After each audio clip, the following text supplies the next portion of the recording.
Ma mère et son petit ami m'ont mis à la porte et j'ai passé des mois à la rue. Je viens juste de déménager dans mon propre logement hier et après que mon propriétaire soit parti, je me suis effondré en larmes. Je ne peux même pas commencer à expliquer à quel point il est difficile de ne pas avoir un endroit qu'on peut appeler chez soi. C'était tellement effrayant et humiliant. Ce n'était pas facile non plus de voir des parents être aimants et attentionnés envers leurs enfants.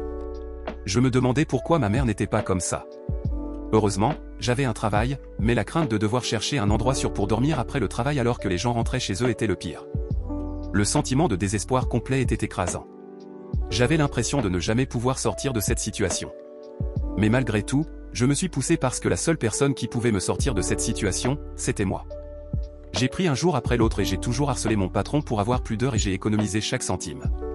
Je mangeais une fois par jour pour être économique parce que je voulais juste sortir le plus tôt possible. De temps en temps, je passais une nuit dans un motel bon marché juste pour me reposer. La culpabilité me rongeait parce que ça semblait être du gaspillage, mais parfois on a juste besoin de faire une pause. Juste une nuit à dormir sur un lit dans un espace à peu près sûr et privé, puis je retournais à ma vie anxieuse normale le lendemain. J'étais au bout du rouleau, mais le fait que je travaillais pour quelque chose me poussait à continuer. Je ne pouvais pas abandonner et finalement, j'avais économisé suffisamment pour avoir un logement. J'étais heureux, mais je ne voulais pas m'exciter trop avant que ce soit officiel. C'est difficile à expliquer le sentiment. Maintenant que j'ai emménagé, je suis soulagé. C'est vide, mais c'est chez moi. Ça a demandé beaucoup d'efforts et parfois je ne croyais pas en moi, mais je suis content d'être arrivé à ce point.